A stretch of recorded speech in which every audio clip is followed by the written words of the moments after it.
Joel from Render Leeds here, and today in this video I'm going to talk about Thincoat Render systems. Why it's the superhero of render systems.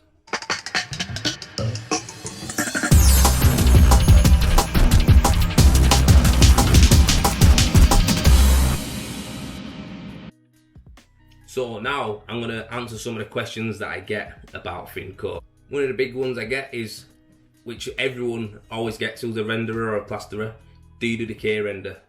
Now, Krend is just a great brand. They're a strong brand, but they're a brand, they're a make. You know, like you get cars, you get a Volkswagen, you get a Mercedes, you get a BMW, you get them all, don't you?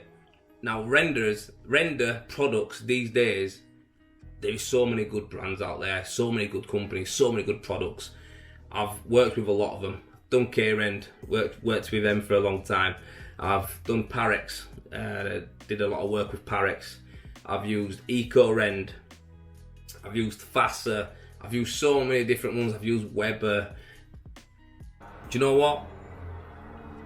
All it comes down to is who prefers to use what render. So a lot of guys will say like someone likes Parex, they'll slate Krend, they'll slate Fassa. Someone likes Fassa, they'll say, Krend's rubbish, Fassa's the best. They all do it, everyone does it. I've probably done it in the past, but the reality is, I'm not going to slag any of them off because I can use all of them. I've got ones that I prefer. Thincoat system, the best one I prefer is Fassa. And it's just because they've got a base coat which is line based and it's called KI7. And I just love it. I just think it's great. I can put meters on of it and put it on nice and wet, spray it on, and I can rule it up nice. It's really nice to work with. That's why I go with Fassa. It's not the cheapest one. It's not the most expensive one. I also do like Parex Thincoat as well. I like using Parex. Krend do a great base coat which is HP12. That's really good. It's got fibres in and it's really good, but it's a bit on the pricier side for a base coat in my eyes. KI7 is a pretty decent price on the base coat. It's got loads of fibres in it. Really nice to work with, to say it's got that many fibres in. So that's my preference, but I'm not going to slag any of the other ones off. I can use different ones, but if it's my project and I'm speccing it and I'm, customers just picking a colour, because sometimes builders, developers, they have an architect does the drawings and they have a brand. But the reality is, if it's my project, I'll always choose a Fassa Thincoat system.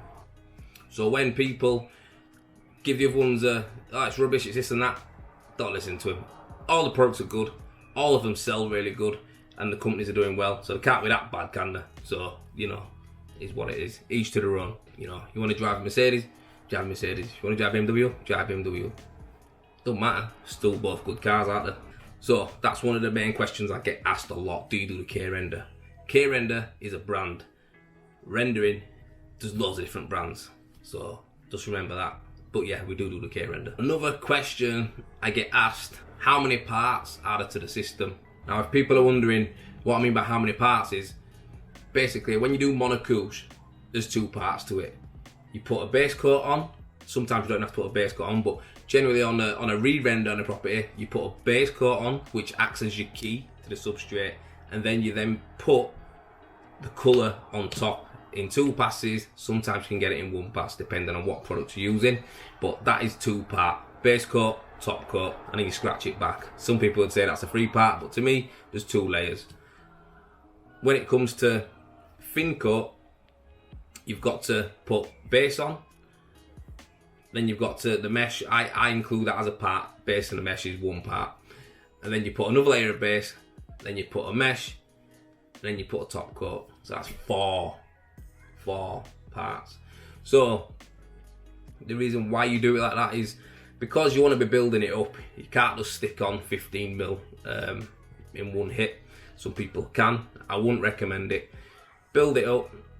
Like I told you, the depths that you want to put on, 10mm, you want to go on 6 or 7mm, mesh it and then put it on top. 15mm, you want a 15mm bead, you really want to be going with like a 10, 11mm base, mesh, and then a top. And that's it. You want to build it up. You can put on quite a bit when you're base coating, you see. Another question I get asked is, why do you prefer Thincoat to monocouche? Why is it so much better? People want to know why it's the superhero of renders. There's loads of pluses to it that is not in monocouche. It's mainly built up of base coat. Base coat sets rock hard. It sets rock hard. KI7, it's gone. SP22, you know, as a subcoat, solid. Do you know what I mean? There's Parex, solid. They all set solid. So it's stronger. It's got fibres in the base coats, and it's just built out more. You can get the mesh right to the surface, which prevents any surface cracking. So it's flexible because of the fibres and the mesh. It means any little movement, it can take some sort of tolerance. It's more flexible than monocouche, because monocouche, once it's set, it's rigid. Any movement, slamming a door, slamming a window, something ain't put right, it can do airline cracks. Not ideal. It's breathable, so it lets moisture leave. It's also repellent, so it stops moisture from coming in. So it's water repellent, it stops moisture from coming in. So that's another good thing about it. Another question I get asked is, can you see the beads? Can you see the angle beads and stop beads on Thincoat? No, you can't. On monocouche, you see the beads. Thincoat, you're going over the bead. So your bead is the corner, and that is it. You go over it and the colour stays there. That is it.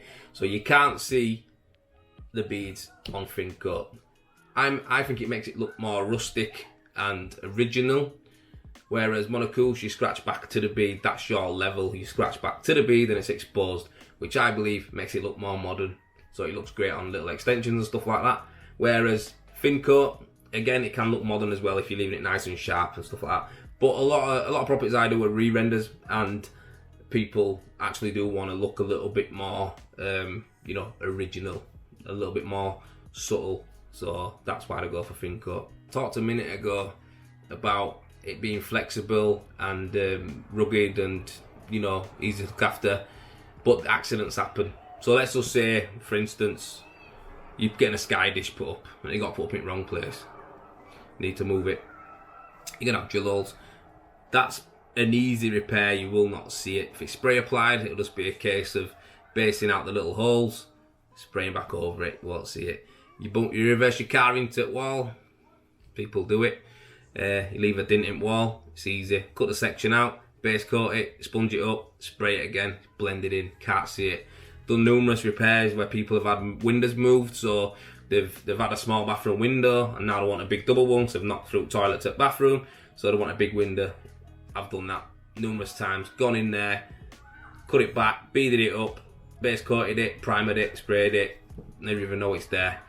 So it's really good for making good. It's really good to repair, and, you know, patching. It's really, really easy to do. Whereas with monocouche, you do a monocouche patch, you can see it.